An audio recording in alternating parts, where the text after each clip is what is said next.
Breaking చూస్తున్నాం. శ్రీకృష్ణ జన్మాష్టమి రోజున రామంతపూర్ శోభయాత్రలో జరిగిన విద్యుత్ షాక్ ఘటన తర్వాత కేబుల్ వైర్ల తొలగింపు అంశం సంచలనంగా మారింది. ఈ ఘటనలో 6 ప్రాణాలు కోల్పోయిన నేపథ్యంలో హైకోర్టు కూడా తీవ్రంగా స్పందించింది.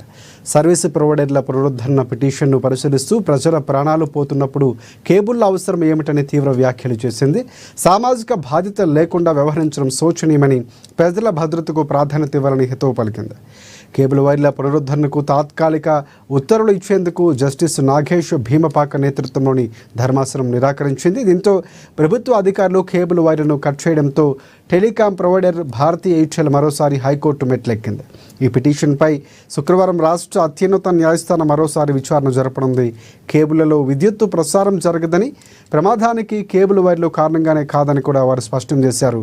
వాటి తొలగింపుతో లక్షల మంది ఉపాధి కోల్పోయే ప్రమాదం ఉందని ఆందోళన వ్యక్తం చేశారు.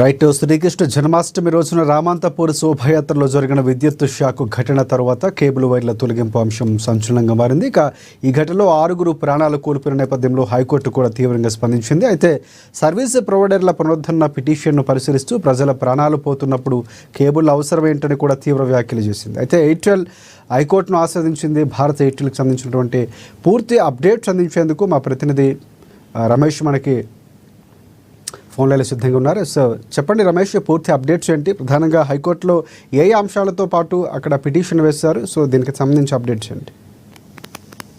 తెలంగాణ రాష్ట్ర హైకోర్టులో కేబుల్ ఆపరేటర్లకు సంబంధించి ముఖ్యంగా భారతీ ఎయిర్టెల్ దాఖలు చేసిన పిటిషన్ పై ఈ రోజు విచారణ జరగనుంది. రాజశేఖర్, ఏదైతే ఇటీవల రామంతపూర్ శ్రీకృష్ణాష్టమి సందర్భంగా జరిగిన శోభయాత్రలో 5 మరణించడం జరిగింది. అట్లాగే చాంద్రాయన గుట్టలో కూడా పెద్ద వినాయకులను తీసుకెళ్లే క్రమంలో వైర్లు తగిలి మరో 2 మృతి చెందడం జరిగింది. అట్లాగే కామారెడ్డి జిల్లాలో కూడా 1 మరణించడం జరిగింది. ఇట్లా వరుసగా ఘటనలు జరుగుతున్న నేపథ్యంలో తెలంగాణ విద్యుత్ శాఖ కూడా స్పందించడం జరిగింది. డిప్యూటీ సీఎం ఆదేశాలు కూడా ఇవ్వడం జరిగింది. ఏదైతే కేబుల్ వైర్లు అట్లాగే విద్యుత్ వైర్లు కలిసినటువంటి జిగ్జాగ్ గా ఉన్నటువంటి పరిస్థితులలో ఈ ప్రమాదాలు చేసుకున్నట్టుగా గుర్తించిన నేపథ్యంలో ఆ కేబుల్స్ అయితే కట్ చేయడం జరిగింది. ఈ నేపథ్యంలో విద్యుత్ శాఖ అధికారులను కూడా వీరైతే కేబుల్ ఆపరేటర్లు కలిసి చర్చించడం జరిగింది.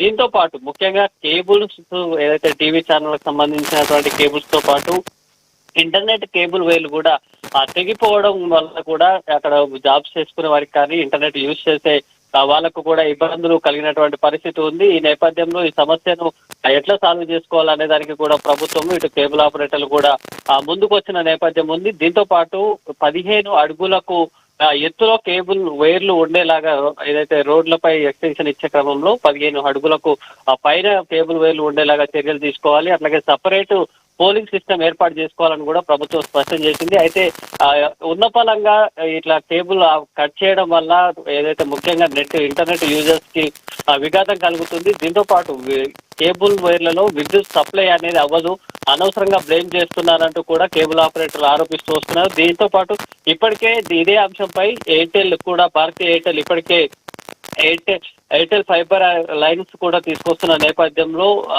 ఈ ఎయిర్టెల్ కూడా హైకోర్టులో పిటిషన్ దాఖలు చేసింది. వాళ్ళు కూడా క్లియర్ గా చెప్పడం జరిగింది. కేబుల్స్ లో తాము వేసేటువంటి కేబుల్స్ లో ఎలక్ట్రిసిటీ సప్లై అవ్వదు, విద్యుత్ శాఖ సంబంధించి కానీ ఇతర డిపార్ట్మెంట్ వైఫల్యాన్ని కప్పిపుచ్చుకునేందుకు ఈ విధంగా చేస్తున్నారు. ఈ వైర్లను అయితే పునరుద్ధరించాలి, కేబుల్ వైర్లను పునరుద్ధరించాలి. అట్లాగే చాలా మందికి ఉపాధి కూడా కలిగి ఉంటుంది. ఇండస్ట్రీ కూడా ఎక్కువ సంఖ్యలో ఉపాధి కల్పించేటువంటి సంస్థ. దాంతో పాటు ఇంటర్నెట్ యూజర్స్ కూడా ఇబ్బంది కలుగుతుంది అనే విధంగా కూడా భారతీయ ఎయిర్టెల్ ఈ పిటిషన్ అయితే దాఖలు చేసింది. దీనికి సంబంధించినటువంటి కేసు విచారణ ఈ రోజు హైకోర్టులో జరగనుంది. Rajasekhar, right. Thanks for updates Ramesh.